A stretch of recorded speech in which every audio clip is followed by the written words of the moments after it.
നമസ്കാരം. Super soccer powered by Asianet fibre enterprises ACV ഒരുക്കുന്ന ഈ ഫുട്ബോൾ വിരുന്നിലേക്ക് ഇവർക്കും ഒരിക്കൽ കൂടി സ്വാഗതം. ഇന്ന് എന്നോടൊപ്പം ഈ കളി വിശകലനം ചെയ്യാൻ സുദേശ് കൂടെയുണ്ട്. സ്വാഗതം സുദേശ്. ഒപ്പം തന്നെ ഒരു ദയനീയമായ വാർത്ത ഫുട്ബോൾ ലോകത്തോട് പറയേണ്ടതുണ്ട്. എല്ലാവരുടെയും പ്രതീക്ഷയായിരുന്ന ബ്രസീൽ ക്വാർട്ടർ കാണാതെ പുറത്തു പോകുന്ന മറ്റൊരു ലോകകപ്പ് മത്സരം. ഈ 23ാം എഡിഷനിൽ ഇതുവരെയുള്ള സകല ലോകകപ്പ് കളിച്ച ഖ്യാതിയുള്ള ബ്രസീൽ ഒരുപക്ഷെ ആരാധക വൃന്ദം എനിക്ക് തോന്നുന്നത് കഴിഞ്ഞ മെക്സിക്കോ ലോകകപ്പിൽ വരെ ബ്രസീൽ മാത്രമായിരുന്ന എല്ലാവരുടെയും ആരാധന മൂർത്തി അല്ലെങ്കിൽ ടീം. അങ്ങനെയുള്ള ടീമാണ് ഇന്നലെ നോർവേയോട് അടിയറവ് പറഞ്ഞ് പുറത്തു പോകുന്നത്. പുറത്തു പോകുമ്പോൾ ശരിക്കും ഒരു നാണക്കേടിന് കൂടി അത് വഴിവെച്ചോ എന്ന് തോന്നണം. ആൻസലോട്ടി എന്ന വിദഗ്ധ പരിശീലകൻ്റെ കീഴിൽ വീണ്ടും ഒരിക്കൽ കൂടി ലോകകപ്പ് ഉയർത്താൻ എത്തിയ ടീം എങ്ങുമെത്താതെ തിരിച്ചു പോകുന്നു. ഒപ്പം നെയ്മർ എന്ന ആരാധനാ കഥാപാത്രം ബൂട്ടഴിക്കുന്നു. അങ്ങനെയൊക്കെയുള്ള ചില നിമിഷങ്ങളാണ് ഇന്നലെ നടന്നത്. അതാണ് പങ്കുവയ്ക്കാനുള്ളത്. ഒപ്പം കളി തുടങ്ങി ആദ്യമേ തന്നെ നോർവേയുടെ തള്ളിക്കയറ്റം നമ്മൾ കണ്ടതാണ്. നോർവേക്ക് നഷ്ടപ്പെടാനൊന്നുമില്ല. കളി ജയിച്ചാൽ ചരിത്രം. ആദ്യമായി ക്വാർട്ടറിൽ എത്തുന്ന ടീം എന്ന ഖ്യാതി അവർക്ക് നേടാം. ഒപ്പം അവരുടെ തുറുപ്പ് ചീട്ട് ഇന്നലെയും എൻട്രിക് ഹാലൻഡ് എന്ന കഥാപാത്രം തന്നെയായിരുന്നു. ആദ്യ പകുതിയിലും രണ്ടാം പകുതിയുടെ ഒരു പകുതി സമയം വരെയും ഹാലൻഡിനെ ശരിക്കും ബ്രസീൽ വരിഞ്ഞു മുറുക്കി എന്ന് തന്നെ പറയണം. അദ്ദേഹത്തിൻ്റേതായ ഒരു നീക്കവും നമ്മൾ കണ്ടില്ല. പ്രത്യേകിച്ച് ഹാലൻഡ് ഈ നോർവേ ടീമിൻ്റെ നിരയിലുണ്ടോ എന്ന് പോലും സംശയിക്കുന്നു. അതിനുശേഷം അദ്ദേഹത്തിന് ഫ്രീ ആയി കിട്ടിയ രണ്ടവസരങ്ങൾ കൃത്യമായി വലയിലേക്ക് പായിച്ച്, അത് അലിസൻ്റെ വലയിലേക്ക് പായിച്ച് ബ്രസീലിന് മടക്ക ടിക്കറ്റ് നൽകി ഹാലൻഡ് എന്ന് പറയുന്നതായിരിക്കും കുറച്ചുകൂടി ഉചിതം എന്ന് തോന്നുന്നു. ഒരു ടീമായി കളിച്ച നോർവേ ഇന്നലെ ന്യൂയോർക്കിലെ മുഴുവൻ കാണികളെയും ശരിക്കും കോരിത്തരിപ്പിച്ചു എന്ന് പറയാം. ചില നിമിഷങ്ങളിൽ ഒട്ടനവധി സേവുകൾ 2 ഗോൾ കീപ്പറുടെ ഭാഗത്തു നിന്നും ഉണ്ടായതായും നമുക്ക് കാണാം. കളിയുടെ 14ാം മിനിറ്റിൽ ബ്രസീൽ ആരാധകരൊക്കെ ആഗ്രഹിച്ചിരുന്ന ആ ഗോൾ പിറന്നില്ല. പെനാൾട്ടി ലഭിച്ചു.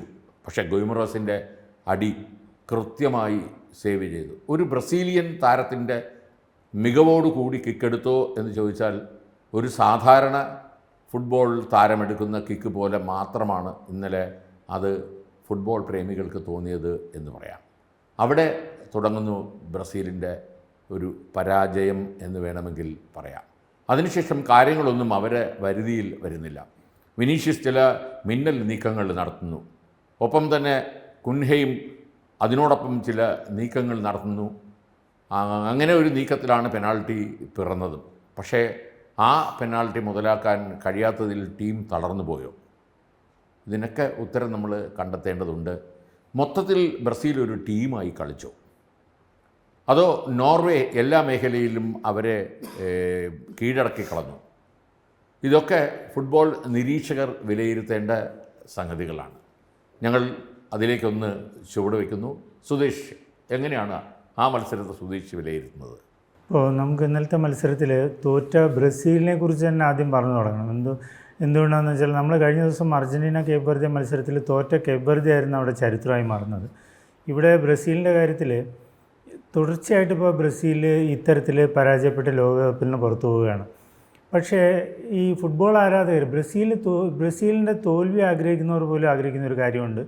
നല്ല ഫുട്ബോൾ കാഴ്ചവെച്ച് ബ്രസീൽ ലോകകപ്പിൽ പുറത്തു പോവുകയോ മുന്നോട്ട് പോവുകയോ എന്ത് തന്നെയായാലും ബ്രസീലിൽ നിന്ന് ആഗ്രഹിക്കുന്ന, നമ്മളിപ്പോൾ ചില ടീം ഇങ്ങനെ കളിക്കണമെന്ന് ആസ്വാദകർ അല്ലെങ്കിൽ ആരാധകർ ആഗ്രഹിക്കുന്നുണ്ട്. Trade mark. അതെ, അത് അവരുടെ ആ നിലവാരമാണ് അവരിൽ നിന്ന് പ്രതീക്ഷിക്കുന്നത്. ഇപ്പോൾ ജർമ്മനി ആയാലും സ്പെയിൻ ആയാലും ഫ്രാൻസ് ആയാലും അർജൻറ്റീന ആയാലും ബ്രസീലായാലും. പക്ഷേ ഇവിടെ നമ്മൾ കണ്ടത് ഒരു പറയാതെ വയ്യ ഒരു അതിദയനീയമായ പ്രകടനം കാഴ്ചവെക്കുന്ന ഒരു ബ്രസീലിനെയാണ്. എന്തുകൊണ്ടാണെന്നാൽ സാധാരണ ഫുട്ബോൾ മാത്രം. അതെ 2-3 വശങ്ങളുണ്ട്. ഒന്ന്, ബ്രസീൽ ഒരു നല്ല ഫൈനൽ 11 കണ്ടെത്താൻ പലപ്പോഴും ആൻസലോട്ടി കഴിയുന്നില്ല. എന്തുകൊണ്ടെന്നാൽ അത് പല കാരണങ്ങളുണ്ട്. അത്രയും നല്ലൊരു ബെഞ്ച് സ്ട്രെങ്തോ അല്ലെങ്കിൽ അത്രയും നല്ല ഹെൽത്തിയായ ശാരീരിക ക്ഷമതയുള്ള പ്ലെയേഴ്സോ അദ്ദേഹത്തിനില്ല. ഓരോ പൊസിഷനിലും ഏറ്റവും പെർഫെക്റ്റ്. മുൻകാലങ്ങളിൽ നമുക്കറിയാം 1-2 താരങ്ങൾ, മധ്യനിരയിലൊക്കെ 1-2 താരങ്ങൾ എക്സ്ട്രാ ആയിട്ടുള്ള ടീമാണ് ബ്രസീൽ. എന്നാൽ ഇന്നലെ പക്വേറ്റ പോയ സ്ഥലത്ത് നമ്മൾ വേറൊരു പാറ്റേൺ ആണ് അല്ലെങ്കിൽ ഒരു ശൈലിയാണ് ആൻസലോട്ടി പരീക്ഷിച്ചത്. മാർട്ടിനെല്ലിനെ മുന്നേ ഒരു ഒഫൻസീവ് മിഡ്ഫീൽഡിലേക്ക് ഇറക്കുന്നു, കുഞ്ഞെ മുന്നോട്ട് കളിക്കുന്നു. കഴിഞ്ഞ കളിയിൽ നമ്മൾ ശ്രദ്ധിച്ചതാണ്, കുഞ്ഞെ കുറച്ച് പുറകിലോട്ട് ഇറക്കി കളിക്കുന്ന ഒരു സാഹചര്യമായിരുന്നു ഉണ്ടായിരുന്നത്. ഇന്നലെ മറിച്ചായിരുന്നു. പക്ഷേ ആ തന്ത്രം മാർട്ടിനെല്ലി ഏറെക്കുറെ കളിക്കാൻ ശ്രമിച്ചെങ്കിലും ആ തന്ത്രം ടോട്ടലായിട്ട് വിജയിക്കുന്നില്ല എന്ന് കാണുന്നു. നല്ല നീക്കങ്ങളുണ്ടായില്ല. ഈ തന്ത്രങ്ങൾ ഈ ടീമിൻ്റെ ഒരു ടീം സ്ട്രക്ചർ ആ രീതിയിലൊരു പ്രതിസന്ധിയാവുന്നു. പിന്നീട് മാഗല്ലസിന് ഇന്നലെ വേണ്ടത്ര നിലവാരം ഡിഫൻസിൽ പുലർത്താൻ കഴിഞ്ഞില്ല. മാർക്കിനസ് നല്ല പ്രകടനം കാഴ്ചവെച്ചു. അപ്പം തന്നെ ഡാനിലോയും സാൻഡോസും 2 വിങ് ബാക്കുകൾ അവരും ഏറെക്കുറെ ഇന്നലെ വലിയ അധ്വാനമൊന്നും നടത്താത്ത രീതിയിൽ അലസരായ പോലെ തോന്നിച്ചു. അതെ മുഴുവനായിട്ട് അത്രയാണ്. ഒരു അലസത ബാധിച്ച ഒരു ഫീൽ ഉണ്ടായിരുന്നു. അപ്പോൾ അതിന് കാരണം കാസിമറെ പോലെ ഒരു പ്രായം കൂടുതലുള്ള അല്ലെങ്കിൽ കുറേ കൂടെ പഴയ ഒരു വേഗം കണ്ടെത്താത്തൊരു താരമാണ് മധ്യനിരയിൽ ബ്രസീലിന് വേണ്ടി കളി നിയന്ത്രിച്ചത്. പക്ഷേ മറുപക്ഷത്ത് അവിടെ ഓഡേഗാർഡും സർലോത്തും ഒക്കെ ഉള്ള ഒരു അതെ ന്യൂസ് എല്ലാം ഉള്ള ഒരു അതിവേഗക്കാർ, ശാരീരിക ക്ഷമതയിൽ മുന്നിലുള്ള കളി എടുത്തു പറയണം. അതെ, ഈ ടീമിനെതിരെ പിടിച്ചു നിൽക്കാൻ ഈ ബ്രസീലിൻ്റെ ഈ മധ്യനിരയ്ക്ക് സാധിക്കുന്നില്ല. പക്വേറ്റയാണ് കഴിഞ്ഞ മത്സരങ്ങൾ ശ്രദ്ധിച്ചറിയാം. പക്വേറ്റയാണ് പല ഘട്ടങ്ങളിലും ബ്രസീലിൻ്റെ ഒരു പല മൂവും അല്ലെങ്കിൽ മധ്യനിരയിലെ ഒരു നീക്കങ്ങളൊക്കെ നിയന്ത്രിച്ചിരുന്നത്. അതിന് നല്ല രീതിയിൽ പിന്തുണ അടയ്ക്കാൻ കാസിമറോയ്ക്കും ഗിമറസിനും കഴിഞ്ഞിരുന്നു.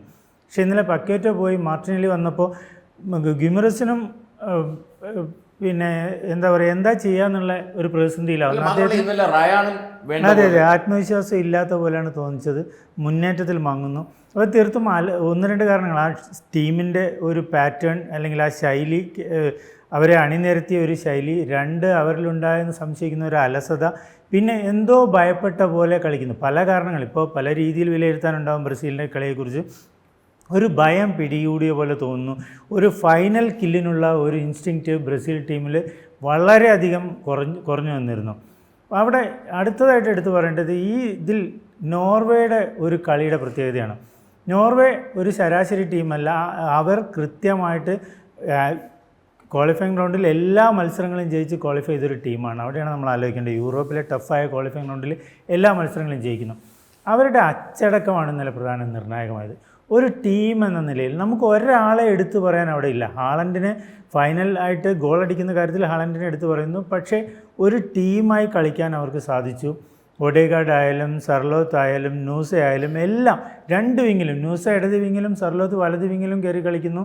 ഒഡേഗാർഡ് നല്ല നിലയിൽ ഒരു ഓർക്കസ്ട്രേഷൻ നടത്തുന്നു മധ്യനിരയിൽ. ഈ രീതിയിൽ ഒരു ടീം, ഒപ്പം തന്നെ അവരുടെ പ്രതിരോധക്കാർ, അവരുടെ ഒരു ശാരീരിക മികവ് ബ്രസീലിന് എൻട്രിക്കിനെ പോലുള്ള ഒരു താരത്തെയാണ് പകരം ഇറക്കുന്നത്. എൻട്രിക്കിന് അവർക്കിടയിൽ പെട്ടുപോയ പോലെയാണ് പലപ്പോഴും അവസ്ഥ ഉണ്ടായത്. അതെ അവിടെ എടുത്തു പറയേണ്ടത്, ഒരു പെനാൽറ്റി മിസ്സാക്കിയിട്ട് ടീമിന് മുഴുവൻ ആത്മവിശ്വാസത്തിലേക്ക് വരാൻ ഒരു അഡ്വാൻറ്റേജ് കിട്ടാനുള്ള ഒരു സ്ഥിതി ബ്രസീൽ നഷ്ടപ്പെടുത്തുന്നിടത്താണ് ശരിക്കും പറഞ്ഞാൽ കളി ഒരു ഇല്ലാതാവുന്നത്. ഒപ്പം തന്നെ എൻട്രിക്കിന് കിട്ടുന്ന ഒരു അതിമനോഹരമായൊരു പാസ്സാണ് വിനീഷ്യസ് കൊടുക്കുന്നത്. ആ പാസ് കിട്ടിയിട്ട് പരിഭ്രമിച്ച് പോയ പോലെയാണ്. എൻട്രിക്കിൻ്റെ സെക്കൻഡ് ടച്ച് പന്ത് മുന്നോട്ട് പോവുകയാണ്.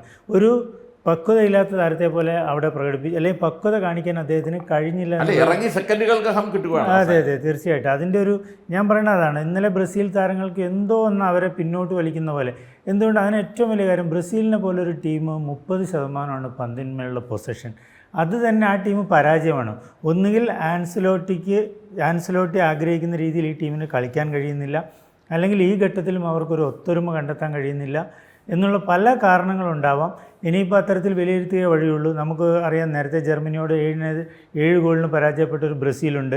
അന്ന് തൊട്ട് ആരാധകർ പ്രതീക്ഷിക്കുകയാണ് ഈ ബ്രസീൽ തിരിച്ചു വരുമെന്ന് പ്രതീക്ഷിക്കുകയാണ്.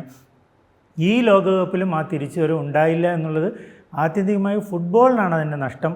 ബ്രസീൽ പോലുള്ളൊരു ടീം, നല്ല കളിക്കാർ എക്കാലത്തും, ലക്ഷക്കണക്കിന് ഫുട്ബോൾ താരങ്ങൾ പ്രൊഫഷണൽ ഫുട്ബോൾ കളിക്കുന്ന ഒരു രാജ്യമാണ്. ആ ടീമിന് ഇത്തരമൊരു ദുര്യോഗം വരുന്നത് ഫുട്ബോളിനാണ് അത്യധികമായിട്ട് നഷ്ടം. തീർച്ചയായിട്ടും ഇവിടെ അത് പറയുമ്പോൾ തന്നെ കളിയിൽ കിട്ടിയ മികച്ച അവസരങ്ങൾ, തീർച്ചയായും നൈലാൻഡിൻ്റെ പ്രകടനം ഒരിക്കലും നമ്മൾ കുറച്ച് കാണുന്നില്ല. നൈലാൻഡ് ഉറപ്പിച്ച ഒരു 3-4 സേവ് ഇന്നലെ നൈലാൻഡ് നടത്തി എന്നുള്ളത് സ്മരിച്ചുകൊണ്ട് തന്നെ പറയട്ടെ. പക്ഷേ ഒരു സ്ട്രൈക്കറുടെ അഭാവം ഇന്നലെയും ബ്രസീലിയൻ ടീമിൽ നിഴലിച്ചു എന്നുള്ളതാണ് വാസ്തവം. നെയ്മറെ ഇറക്കി പരീക്ഷിക്കുന്നു 67-ാം മിനിറ്റിൽ, പക്ഷേ അതും ഫലം കാണുന്നില്ല. അപ്പോൾ എൻട്രിക്ക് വന്നുടനെ കിട്ടിയ എൻട്രിക്കിൻ്റെ, ഇപ്പം സുദേശ് പറഞ്ഞതുപോലെ എൻട്രിക്കിന് കിട്ടിയ ആ തുറന്ന അവസരം അത് ഗോളാക്കി മാറ്റാൻ സാധിക്കുന്നില്ല. അതിനുശേഷം വിനീഷ്യസിൻ്റെ 2 സുന്ദരം അസിസ്റ്റും അതുപോലെ തന്നെ 2 ട്രൈയും നൈലൻഡ് സേവ് ചെയ്യുന്ന കാഴ്ചയും നമ്മൾ കണ്ടു. എല്ലാം കൂടി ഒരു വിനീഷ്യസിനെ മാത്രം ആശ്രയിച്ച് ബ്രസീൽ കളിച്ചതുപോലെ ഒരു തോന്നൽ ചില അവസരങ്ങളിലെങ്കിലും ഉണ്ടാക്കിയിട്ടുണ്ട്. എന്തായാലും സാമ്പാതാളത്തിനൊത്ത് ഫുട്ബോൾ ആരാധകരെ കോരിത്തെരിപ്പിക്കുന്ന പ്രകടനവുമായി ബ്രസീൽ മടങ്ങിയെത്തും എന്ന് പ്രതീക്ഷിക്കാം.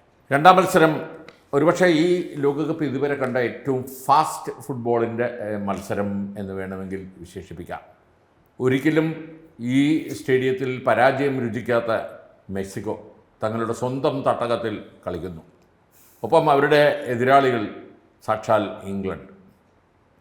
ഇവിടെ മത്സരം തുടങ്ങുന്നത് തന്നെ വളരെ വേഗതയാർന്ന ഫുട്ബോൾ മത്സരത്തോടെയാണ്. ഇവിടെ ഒന്നാം പകുതിയിൽ 2-1 മുന്നിട്ട് നിൽക്കുന്നത് ഇംഗ്ലണ്ടാണ്. ആദ്യ ഗോൾ 36-ാം മിനിറ്റിൽ പിറക്കുന്നു. 10-ാം നമ്പർ താരം ജൂഡ് ബെല്ലിംഗ്ഹാമിൻ്റെ കാലിൽ നിന്ന്. ബെല്ലിംഗ്ഹാമിൻ്റെ ഒരു ഹെഡറിലൂടെ, മനോഹരമായ ഒരു ഡൈവിങ് ഹെഡറിലൂടെയാണ് ആ ഗോൾ നേടുന്നത്. രണ്ടാം ഗോളും 38-ാം മിനിറ്റിൽ ബെല്ലിംഗ്ഹാം തന്നെ നേടുന്നു. അത് ആദ്യ ഗോൾ സാക്കയുടെ അസിസ്റ്റിൽ നേടുമ്പോൾ രണ്ടാമത്തെ ഗോൾ നേടിയത് ക്യാപ്റ്റൻ ഹാരി കെയ്ൻ നൽകിയ പാസിൽ നിന്നാണ്. 2 ഡിഫൻസിൻ്റെ ഇടയിൽ കൂടി ബെല്ലിംഗ്ഹാമിന് മാത്രം കഴിയുന്ന രീതിയിൽ നേടുന്ന ഗോൾ. ആ 2 ഗോൾ കഴിഞ്ഞ് 42-ാം മിനിറ്റിൽ നമുക്കറിയാം ഈ ലോകകപ്പിലെ ആദ്യ ഗോൾ അടിച്ച കുനിനോസ് വീണ്ടും സ്കോർ ചെയ്യുന്നു. 2-1 നിലയിൽ ആദ്യ പകുതി അവസാനിക്കുന്നു. ഇത് നമ്മളിപ്പോൾ പറഞ്ഞുപോയി. പക്ഷേ ഒരു സമയം പോലും ബോൾ ഒരു സ്ഥലത്ത് റെസ്റ്റ് ചെയ്യുന്നത് നമ്മൾ കണ്ടില്ല. 2 മേഖലയിലും കയറി ഇറങ്ങി കളിക്കുന്ന 2 ടീമിനെയാണ് നമ്മൾ കണ്ടത്. ഹാരി കെയ്നും ബെല്ലിംഗ്ഹാമും. പിന്നീട് റാഷ്ഫോർഡ് വരുന്നു. റാഷ്ഫോർഡിനും ഒപ്പം ചേർന്ന് മികച്ച ഒരു ഫുട്ബോൾ കളിക്കുന്നു. പക്ഷേ ലീഡ് കൈവരിച്ച ശേഷം ഒരല്പം ഡിഫെൻസീവായി പോയോ ഇംഗ്ലണ്ട് എന്ന് ചില സ്ഥലങ്ങളിലെങ്കിലും നമുക്ക് തോന്നി. അങ്ങനെയുള്ള സമയത്താണ് വീണ്ടും അറ്റാക്ക് വരുന്നതും 9-ാം നമ്പർ ജിമിനസ് ഗോള് വീണ്ടും സ്കോർ ചെയ്യുന്നത്.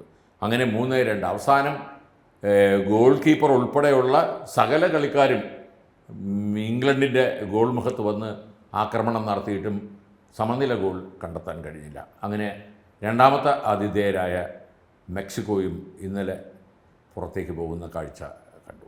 പക്ഷേ ഈ ലോകകപ്പിൽ ഞാൻ നേരത്തെ സൂചിപ്പിച്ചതുപോലെ നല്ല മത്സരം കാഴ്ചവെച്ചിട്ടാണ് മെക്സിക്കോ പുറത്തേക്ക് പോകുന്നത് എന്നുള്ള കാര്യം തീർച്ചയായും സ്മരിക്കണം നമ്മൾ. എങ്ങനെ വിലയിരുന്നു സുദേശ ആ മത്സരം? ഏറ്റവും അതിഗംഭീരമായൊരു മത്സരം, അല്ലെങ്കിൽ ഒരു ക്ലാസിക് പോരാട്ടം എന്ന് തന്നെ പറയാം. ക്വാർട്ടർ ഫൈനലിൽ ഈ 2 ടീമുകളും നമുക്കറിയാം വളരെ മികച്ച രീതിയിൽ ഗ്രൂപ്പ് ഘട്ടം കഴിഞ്ഞിട്ട് വന്ന ടീമുകളാണ്. സ്വാഭാവികമായിട്ടും മെക്സിക്കോ അവരുടെ ഹോം ഗ്രൗണ്ടിൽ മെക്സിക്കോ അതിഗംഭീരമായാണ് കളിച്ചത്. ഇപ്പോൾ ബ്രസീലിൻ്റെ കാര്യമൊക്കെ പറയുമ്പോൾ നമ്മൾ പറയുന്നത് അവരുടെ 50% പോലും അവർ കളത്തിൽ കാണിച്ചില്ല. ഇവിടെ നമ്മൾ എക്സ്പെക്റ്റ് ചെയ്യുന്നതിന് അപ്പുറത്തേക്ക് ഒരു ടീമായിട്ട് കളിക്കാൻ കഴിയുന്നതാണ് മെക്സിക്കോയുടെയൊക്കെ വ്യത്യാസം. അപ്പോൾ ഒപ്പം ഹോം ഗ്രൗണ്ടിന് അഡ്വാൻറ്റേജ് ഉണ്ട്. നല്ല പ്ലേയേഴ്സ്, മോറയും ലിറയും പോലുള്ള, ഇപ്പോൾ താങ്കൾ പറഞ്ഞ പോലെ ക്യുനിനോസിനെ പോലുള്ള പ്ലേയേഴ്സ്, ഗിമിനസിൻ്റെ ഒരു ഫിനിഷിംഗ് മികവ്, ഇതെല്ലാം ഒരു ഒത്തിണങ്ങി, പിന്നെ കഠിനാധ്വാനികളായ ഒരു പിടി താരങ്ങൾ. അതാണ് മെക്സിക്കോയുടെ ഒരു ശക്തി. ബെഞ്ചിലിരിക്കുന്നവർ പോലും വരുമ്പോൾ അതെ. അവരുടെ രണ്ട് കാര്യങ്ങളാണ്. ഒന്ന്, അഗ്രസീവായ ഫുട്ബോൾ കളിക്കുന്നു. ഒരു ലാറ്റിൻ അമേരിക്കയോട് ചേർന്ന് നിൽക്കുന്ന ഒരു ഫുട്ബോൾ കളിക്കാൻ മെക്സിക്കോയ്ക്ക് എപ്പോഴും സാധിച്ചിട്ടുണ്ട്, കുറച്ച് അഗ്രസീവായിട്ട് ഫുട്ബോൾ. അതിനൊപ്പം തന്നെ നല്ല ഫിസിക്കൽ എബിലിറ്റി, ശാരീരിക ക്ഷമതയുള്ള താരങ്ങളും അവർക്കുണ്ട്. 90 മിനിറ്റും ഒരേ പേസിലാണ് അവർ കളിക്കുക. അപ്പോൾ ആ അവരുടെ ഒരു പ്രകൃതമാണ്, ഒരു ജനറ്റിക്കാണത്. അപ്പോൾ അതിനെയാണ് ഇന്നലെ ഇംഗ്ലണ്ട് നേരിട്ടത്. ഇംഗ്ലണ്ടിനെ നേരിടുമ്പോൾ സാധാരണ നമുക്ക് ഒരു കൃത്യമായ സിസ്റ്റത്തിൽ കളിക്കുന്ന ഒരു ഇംഗ്ലണ്ടിനെയാണ് എല്ലാ കാലത്തും കാണുക. ആ സിസ്റ്റത്തിനകത്ത് നിൽക്കാൻ പറ്റാതെ പലപ്പോഴും അത് വിജയിക്കാതെ പരാജയപ്പെട്ടു പോകുന്ന ക്വാർട്ടറിലും സെമിയിലും എത്തി കാലിടറി വരുന്ന ഇംഗ്ലണ്ടിനെയാണ് കാണുന്നത്. പക്ഷേ ഇന്നലത്തെ ഒരു വ്യത്യാസം, ബെല്ലിംഗാം എന്ന പ്ലെയറും സാക്കയും, ഇവർ രണ്ടുപേരും ഉണ്ടാക്കുന്ന അവരുടെ ഒരു സ്പീഡ് ഗെയിമും അവരുടെ ഒരു ഫോമും ഇന്നലെ നിർണായകമായി. ഒപ്പം തന്നെ ഗോർഡൻ കഴിഞ്ഞ കളികളിൽ ചില കളിയിൽ നിന്ന് മാറ്റി നിർത്തി, ടുഷൽ മാറ്റി നിർത്തിയ പ്ലെയറാണ് ഗോർഡൻ തിരിച്ചു വരുന്നു. ഇടത് വിങ്ങിൽ അതിഗംഭീരമായിട്ട് ഓവർലാപ്പ് ചെയ്ത് കളിക്കാൻ കഴിയുന്നു. ഇന്നലെ ഹാരി കെയ്നാണ് കുറച്ച് മങ്ങിയോ എന്നൊരു സംശയം തോന്നുന്ന ഹാരി കെയ്നാണ്. അദ്ദേഹം പക്ഷേ ആ പെനാൽറ്റി കിക്ക് എടുക്കാൻ വിദഗ്ധനായതുകൊണ്ട് അദ്ദേഹം ആ ടീമിന് വേണ്ടി ആ ചുമതല ഭംഗിയായിട്ട് നിർവഹിക്കുകയും ചെയ്തു. ഇവിടെ ഇംഗ്ലണ്ട് അവരുടെ ഈ അറ്റാക്ക് മോഡിലേക്ക് തന്നെ, മെക്സിക്കോ എങ്ങനെയാണോ കളിക്കുന്നത് അതേ മോഡിലേക്ക് തന്നെ ഇംഗ്ലണ്ട് എത്തുന്നതുകൊണ്ടാണ് ആ മത്സരം അത്രത്തോളം ആവേശകരമായത്. പിന്നെ മധ്യനിരയിൽ രണ്ട് ടീമും സ്ട്രോങ് ആണ്. ഞാൻ പറഞ്ഞ ലിറയും മൊറയും പോലുള്ള പ്ലേയേഴ്സ് മെക്സിക്കോയുടെ മധ്യനിരയിലുണ്ട്. അതുപോലെ തന്നെ ഡെക്ലൻ റൈസ് ഇന്നലെ അതിഗംഭീരമായിട്ട് കളിച്ചു. അതെ, ആൻഡേഴ്സൺ ഇപ്പോഴാണ് ഇംഗ്ലണ്ടിന് കറക്റ്റ് ഒരു ഫൈനൽ 11 കണ്ടെത്താൻ കഴിഞ്ഞത്. ആൻഡേഴ്സണും ഗോർഡനും സ്ഥാനം ഉറപ്പിക്കുന്നു. പല മത്സരങ്ങളിലും ടുഷൽ മാറ്റി നിർത്തിയ സാക്ക തിരിച്ചു ഫസ്റ്റ് 11ലേക്ക് വരുന്നു. സാക്ക ഒരിക്കലും ഒരു ടീമിൽ നിന്ന് മാറ്റി നിർത്താൻ പറ്റിയ പ്ലെയറല്ല. ഇംഗ്ലണ്ട് പോലെ ഒരു ടീമിന് ലാക്ക് ചെയ്യുന്നത് ഒരു അഗ്രസീവ്, അല്ലെങ്കിൽ വളരെയധികം അഗ്രസീവായിട്ട് കളിക്കുന്ന പ്ലെയേഴ്സാണ്. അവർക്ക് എന്നും കുറവ് വന്നിട്ടുള്ളത്. അതിൻ്റെ ആ കുറവ് നികത്താൻ ബെല്ലിംഗ്ഹാം ഒരു അർത്ഥത്തിൽ പറഞ്ഞാൽ പറന്ന് കളിച്ചു. അദ്ദേഹത്തിന് പരമാവധി സ്വാതന്ത്ര്യം കൊടുത്തിരിക്കുകയാണ്. പിന്നോട്ടിറങ്ങി മധ്യനിരയിലും വലതു വിങ്ങിലും ഇടത് വിങ്ങിലും എങ്ങോട്ടും മാറാനുള്ള സ്വാതന്ത്ര്യം കൊടുത്തിരിക്കുന്നു. അതിന് ശേഷിയും അതിനുള്ള ഒരു സ്കില്ലും ഒപ്പം തന്നെ ഒരു പ്രതിഭയും എല്ലാമുള്ള താരമാണ് ബെല്ലിംഗ്ഹാം. അദ്ദേഹം ആ കളി പുറത്തെടുക്കുന്നു. ഒപ്പം തന്നെ സാക്കയും ഗോർഡനും ഫോമിലാവുന്നു. അതോടുകൂടി ഇംഗ്ലണ്ടിനെ കറക്റ്റായിട്ട് പിടിച്ചു നിൽക്കാൻ, മെക്സിക്കോയുടെ ഹോം അഡ്വാൻറ്റേജിനെ ഭേദിക്കാവുന്ന രീതിയിൽ. അല്ല, ഇവിടെ സുദേശ് മറ്റൊരു കാര്യം, ഇന്നലെ ടച്ചിൽ ചെയ്ത ഏറ്റവും നല്ല നടപടി റാഷ്ഫോർഡിനെ മാറ്റി ആ ഭാഗത്തേക്ക് ഗോർഡനെ പ്രതീക്ഷിച്ചു. ആ ഗോർഡനെ പ്രതീക്ഷിച്ച ആ കളി ശരിക്കും ഇവരൊരു സെറ്റ് ടീമായി കളിച്ചതുപോലെ തോന്നി. പ്രത്യേകിച്ച് മധ്യനിര, അതുപോലെ ഡിഫൻസിൽ ഗൂച്ചിയും കോൺസിയും ഒക്കെ മെക്സിക്കോ താരങ്ങളെ പിടിച്ചു നിർത്തുന്ന കാഴ്ചയും നമ്മൾ കണ്ടു. പക്ഷേ അവിചാരിതമായ ഒരു ചുവന്ന കാർഡ് കണ്ട് ഈ കൊനാഷ് പുറത്തു പോകുന്നത് കണ്ടു. പിന്നെ 10 പേര് വെച്ചാണ് ഇംഗ്ലണ്ട് പോരാടിയതെന്ന് കൂടി പറയണം. അതെ, അത് ആ പ്രകടനത്തിൽ ഞാൻ നേരത്തെ പറഞ്ഞ പോലെ ഇംഗ്ലണ്ടിൻ്റെ ഒരു ടോട്ടാലിറ്റി, മീൻസ് ഒരു ടീം എന്ന നിലയിൽ കളിക്കാൻ കഴിയുന്നു. അവർക്ക് ഒരു സ്ട്രക്ചറിനുള്ളിലല്ലാതെ സിറ്റുവേഷൻ അനുസരിച്ച് കളിക്കാൻ പഠിച്ചു ഇംഗ്ലണ്ട്. അതാണ് അതാണ് വിജയിച്ചത്. അപ്പോൾ 10 പേരെ ചുരുങ്ങിയിട്ടും അതിനുശേഷമാണ് അവരൊരു ഗോൾ നേടുന്നത്. അതാണ് അതിൽ നിർണായകമാവുന്നത്. അവിടെ കോൺഷ്യ പുറത്തായത് വളരെ ഹാർഡായൊരു ഫൗൾ തന്നെയായിരുന്നു. സ്വാഭാവികമായിട്ടും ഡയറക്റ്റ് റെഡ് കിട്ടേണ്ട ഒരു ഫൗൾ തന്നെയായിരുന്നു അദ്ദേഹം ചെയ്തത്. പക്ഷേ ആ കുറവ് നികത്താതെ, ടീമിൻ്റെ മൊത്തം കോമ്പിനേഷനിൽ വലിയ മാറ്റം വരുത്താതെ ആ കുറവ് നികത്തി പിന്നീട് എല്ലാവരും, ഡെക്ലൻ റൈസിനെ പോലുള്ള മധ്യനിര താരങ്ങൾ പോലും പിന്നോട്ട് ഇറങ്ങുന്നു. താങ്കൾ പറഞ്ഞതുപോലെ ഇടയ്ക്കൊന്ന് അല്പം 2 ഗോള് 3 മിനിറ്റിനുള്ളിലാണ് നേടുന്നത്. അതിഗംഭീരമായിട്ട് ബെല്ലിംഗ്ഹാമിൻ്റെ ഒരു ഫിനിഷിങ്, പിന്നെ 2 ബോളുകളും, ഒന്ന് ഹാരി കെയ്ൻ്റെ പാസിലും, അതെ സാക്കയുടെ പാസിലും ഹാരി കെയ്ൻ്റെ പാസിലും വളരെ അടുപ്പിച്ച് ഗോൾ നേടുന്നു. അത് വലിയൊരു അഡ്വാൻറ്റേജാണ് ഇംഗ്ലണ്ടിന് കൊടുത്തത്. ആ മത്സരത്തിൽ, അത്രയും ടഫായൊരു മത്സരത്തിൽ ഒരു ഘട്ടത്തിൽ മെക്സിക്കോ ഒന്ന് പതറിപ്പോയി, അല്ലെങ്കിൽ പ്രതിരോധം ഒന്ന് പതറിയപ്പോൾ ഗംഭീരമായ 2 ക്രോസിൽ 2 ഗോൾ വരുന്നത്. ആ നിമിഷം, ആ 3 മിനിറ്റാണ് ഇംഗ്ലണ്ടിന് പ്രധാനമായിട്ട് ഒരു അഡ്വാൻറ്റേജ് ഈ മത്സരത്തിൽ കൊടുത്തത്. ഹലാഡോയുടെ ആ ഒരു മിസ്റ്റേക്കാണ് സാക്ക അവിടെ നിന്ന് മുതലെടുത്തത്. അതെ, പന്ത് നഷ്ടപ്പെടുത്തുന്നത്. ആ മിസ്റ്റേക്ക് മുതലെടുത്തു. അതാണ് ഈ കളിയിലെ വ്യത്യാസം. അതായിരുന്നു ഈ ഒരു താരം മഞ്ഞക്കാർഡ് അല്ലെങ്കിൽ റെഡ് കാർഡ് കണ്ടതിനേക്കാൾ കൂടുതൽ നിർണായകമായത്. ആ 3 മിനിറ്റിൽ 2 ഗോൾ നേടാൻ കഴിഞ്ഞു. ഇംഗ്ലണ്ട് ശരിക്കും പറഞ്ഞാൽ 3-2 ജയിക്കുന്നത്. ആ 2 ഗോൾ അഡ്വാൻറ്റേജ് തന്നെയാണ് അതിൽ നിർണായകമാവുന്നത്. ഏറ്റവും എടുത്തു പറയേണ്ടത്, കുറേ കൂടെ അഗ്രസീവായി സാഹചര്യത്തിനനുസരിച്ച് കളിക്കാൻ, അതിനനുസരിച്ച് തങ്ങളുടെ കളി രീതി മാറ്റാനും മറ്റും ഇംഗ്ലണ്ടിന് സാധിക്കുന്നു. അഗ്രസീവായി കളിക്കുന്നു എന്നുള്ളത് തന്നെയാണ് ഇന്നലത്തെ വ്യത്യാസം. അല്ലെങ്കിൽ ഒരിക്കലും മെക്സിക്കോ പോലൊരു ടീമിനെതിരെ ഇത്തരത്തിലൊരു വിജയം അവർക്ക് നേടാൻ കഴിയില്ല. തീർച്ചയായും ക്വാർട്ടർ ഫൈനലിൽ ഏറ്റുമുട്ടുന്നത് നോർവേയും ഇംഗ്ലണ്ടും തന്നെയാണ്. രണ്ട് ഫാസ്റ്റ് ഫുട്ബോൾ കളിക്കുന്ന രണ്ട് ടീമുകളുടെ ക്വാർട്ടർ ഫൈനലിനായി കാത്തിരിക്കാം.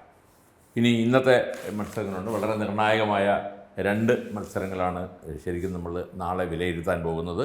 ആദ്യ മത്സരം 12:30 രാത്രി 12:30 പോർച്ചുഗൽ സ്പെയിനിനെ നേരിടുന്നു. എല്ലാവരുടെയും മറ്റൊരു ആരാധനാമൂർത്തിയായ ക്രിസ്ത്യാനോ റൊണാൾഡോയുടെ പോർച്ചുഗൽ ഈ വഴി മുടങ്ങുമോ, സ്പെയിൻ വഴി മുടക്കുമോ? രണ്ട് ചോദ്യങ്ങൾ. ഒന്ന്, ക്രിസ്ത്യാനോയ്ക്ക് പോർച്ചുഗലിനെ മുന്നോട്ട് നയിക്കാൻ കഴിയുമോ, അതോ സ്പെയിൻ മുൻ ലോക ചാമ്പ്യന്മാർ എന്ന ഖ്യാതിയോടുകൂടി വീണ്ടും ഒരു ക്വാർട്ടർ ഫൈനലിലേക്ക് യോഗ്യത നേടാൻ അവർക്ക് സാധിക്കുമോ എന്നുള്ളതാണ് തീർച്ചയായും ഡാലസിൽ കാണാൻ പോകുന്നത്. അതിനുശേഷം ആതിഥേയരായ, ഇനി ഒരു ആതിഥേയരെ കളിക്കളത്തിലുള്ളൂ, അത് സാക്ഷാൽ USA ആണ്. USA നേരിടുന്നത് ശക്തരായ റെഡ് ഡെവിൾസ് എന്ന ബെൽജിയത്തെയാണ്. ഇത് നാളെ അല്ലെങ്കിൽ മറ്റന്നാൾ രാവിലെ 5:30 മണിക്ക്, 7-ാം തീയതി രാവിലെ 5:30 മണിക്കാണ് ഈ മത്സരം. സിയാറ്റിലാണ് ആ മത്സരം നടക്കുന്നത്. ബെൽജിയം USA മത്സരം. ഈ രണ്ട് മത്സരങ്ങൾ, ഇതിൽ പോർച്ചുഗലിന് എനിക്ക് തോന്നുന്നു ലോകമെമ്പാടും ഒരുപാട് ആരാധകരുള്ള ഒരു ടീമാണ് പോർച്ചുഗൽ. ആ ടീം ക്വാർട്ടർ ഫൈനലിലേക്ക് എത്തണേ എന്ന് പ്രതീക്ഷിക്കുന്ന ഒട്ടനവധി ആൾക്കാരെ നിരാശപ്പെടുത്താതെ ക്രിസ്ത്യാനോ റൊണാൾഡോയും സംഘവും കളിക്കുമോ, അതോ സ്പെയിൻ അട്ടിമറിക്കുമോ? രണ്ടാമത്, ആതിഥേയരായ USA ക്വാർട്ടറിലേക്ക് എത്തിച്ചേരുമോ? എങ്ങനെ കാണുന്നു? ഈ പ്രീ ക്വാർട്ടറിലെ ഏറ്റവും ടഫായ അല്ലെങ്കിൽ ഏറ്റവും ഒരു കടുത്ത ഒരു പോരാട്ടം ഈ രണ്ട് ടീമുകൾ തമ്മിലാണ്. അതെന്തുകൊണ്ടെന്നാൽ ഈ രണ്ടും ഈക്വലായിട്ട് ഏത് പൊസിഷനിലും ലോകത്തിലെ ഏറ്റവും നല്ല താരങ്ങളുള്ള, ഇന്ന് ഈ ലോകകപ്പിന് വന്ന ഏറ്റവും മികച്ച, നമ്മൾ ഓരോ പ്ലെയർ വൈസ് എടുത്ത് പരിശോധിക്കുമ്പോഴായാലും ടീമിൻ്റെ ഇതുവരെ സമീപകാല ചരിത്രം എടുത്ത് നോക്കുമ്പോഴും ഏറ്റവും സ്ട്രോങ് ആയ രണ്ട് ടീമുകളാണ്. ഇതിൽ രണ്ട് കാര്യങ്ങളാണ് നിർണായകമാവുക. ഒന്ന്, സ്പെയിൻ നിലവിൽ നല്ല ഫോമിൽ കളിക്കുന്ന ടീമാണ്. അവർ ഈ ലോകകപ്പിൽ ഇതുവരെ നല്ല പ്രകടനം കാഴ്ചവെച്ചു. എങ്കിൽ പോലും അവരുടെ ഒരു മാക്സിമത്തിലേക്ക് അവർ ഇപ്പോഴും ഉയർന്നിട്ടില്ല എന്നുള്ളത് തന്നെയാണ് ഒരു യാഥാർത്ഥ്യം. അവർ ഒരു ഇന്നത്തെ അവരുടെ സ്റ്റാൻഡേർഡിനനുസരിച്ച് കളി ഉയരുകയാണെങ്കിൽ സ്പെയിനിന് ഒരു അഡ്വാൻറ്റേജ് സ്വാഭാവികമായിട്ടും ഇന്നത്തെ മത്സരത്തിൽ ഞാൻ സ്പെയിനിനാണ് ഒരു അഡ്വാൻറ്റേജ് കൊടുക്കുക. പക്ഷേ മറുപക്ഷത്ത് പ്ലെയർ വൈസ് സ്പെയിനേക്കാൾ ഒരു പടി മുന്നിലാണോ എന്ന് സംശയിക്കുന്ന തരത്തിൽ തന്നെയാണ് പോർച്ചുഗൽ ഓരോ പ്ലെയേഴ്സിനെ എടുത്ത് നോക്കുമ്പോൾ. പക്ഷേ ഈ പോർച്ചുഗൽ ഇതുവരെ വന്ന രീതിയിൽ നിന്നും തീർത്തും മാറി അവരുടെ യഥാർത്ഥ രൂപം കാണിച്ചാൽ മാത്രമാണ് അവർക്കൊരു സാധ്യതയുള്ളത്. ഒപ്പം മധ്യനിര, വിറ്റീഞ്ഞയും ബ്രൂണോ ഫെർണാണ്ടസും എല്ലാം അടങ്ങുന്ന മധ്യനിര ഫോമിലേക്ക് എത്തുക, നെറ്റോയും മറ്റും കളിക്കുന്ന മധ്യനിര ഫോമിലേക്ക് എത്തുക എന്നുള്ളതാണ് പോർച്ചുഗലിന് ഏറ്റവും നിർണായകം. രണ്ടാമത്, അവരൊരു ടീമായി കളിക്കുക എന്നുള്ളതാണ്.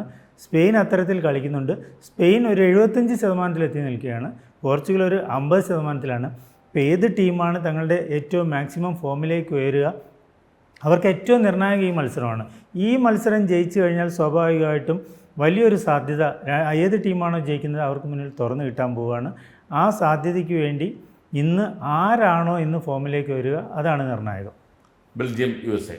രണ്ടാമത്തെ മത്സരത്തിൽ എടുത്തു പറയേണ്ടത്, ഇന്ന് അമേരിക്കയുടെ ഒരു ടീം ഒരു ഗെയിമുണ്ട്, അവരുടെ ഒരു കൂട്ടായ്മ. ഒരു പ്ലെയറെ നമുക്ക് അതെ ഒരു പുലിസിച്ചിനെ പോലുള്ള ചില താരങ്ങളുണ്ടെങ്കിലും നമുക്ക് ആരെയും പ്രത്യേകം എടുത്തു പറയാനില്ലാത്തൊരു ടീമാണ് അമേരിക്ക. പക്ഷേ അവരുടെ ജയങ്ങളെല്ലാം വളരെ ആധികാരികമായിരുന്നു. എതിരാളിക്കെതിരെ വലിയ ആദ്യമേ വലിയ ഗോൾ വഴങ്ങാതെ കൂടുതൽ ഗോളുകൾ നേടിക്കൊണ്ടുള്ള ഒരു ജയം. ഹോം ഗ്രൗണ്ട് മാത്രമല്ല, എനിക്ക് തോന്നുന്നത് ഈ ലോകകപ്പിന് വേണ്ടി ഏറ്റവും നന്നായിട്ട് ഒരുങ്ങിയൊരു ടീമാണ് അമേരിക്ക എന്ന് തോന്നുന്നു. പല കാര്യങ്ങളിലെന്ന പോലെ അവർ അതിലൊരു രഹസ്യ സ്വഭാവം സൂക്ഷിച്ചു എന്ന് വേണം നമുക്ക് മനസ്സിലാക്കാൻ. എന്താണെന്ന് വെച്ചാൽ, എന്താണ് തങ്ങളുടെ സ്ട്രാറ്റജി എന്ന് ലോകത്തിന് മുന്നിൽ അവരൊരിക്കലും കാണിച്ചു കൊടുക്കാതെ ഈ ലോകകപ്പിന് വേണ്ടി വളരെ നല്ല രീതിയിൽ ഒരുങ്ങിയൊരു ടീമാണ്. അതാണ് കളത്തിൽ അവർ കാണിക്കുന്നത്. ഒരു ടീമായി കളിക്കാൻ സാധിക്കുന്നുണ്ട്. പക്ഷേ നേരത്തെ പോർച്ചുഗലിൻ്റെയും സ്പെയിൻ്റെയും കാര്യം പറഞ്ഞതുപോലെയാണ് ബെൽജിയത്തിൻ്റെ കാര്യം.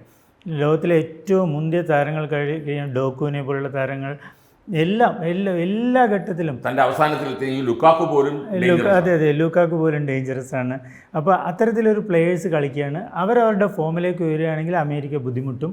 നേരെ മറിച്ച് ഇതുവരെ കളിച്ച പോലുള്ളൊരു ശരാശരി ഫുട്ബോളാണെങ്കിൽ സ്വാഭാവികമായിട്ടും ഒരു ഈക്വൽ തുല്യ ശക്തികളുടെ പോരാട്ടം അങ്ങനെ വരികയാണെങ്കിൽ ടൈ ബ്രേക്കറിലേക്ക് പോലും നീങ്ങാൻ സാധ്യതയുള്ള ഒരു പോരാട്ടമാണ് കാണുന്നത്. എന്ത് തന്നെയായാലും വളരെ ടഫായൊരു മാച്ച് നമുക്ക് കാണാം. ഈ മത്സരങ്ങളുടെ വിശകലനവുമായി നാളെ വീണ്ടും കാണും വരെ എല്ലാവർക്കും നല്ലൊരു ഫുട്ബോൾ വിരുന്ന് ആശംസിക്കുന്നു. വളരെയധികം നന്ദി സുധീഷ്.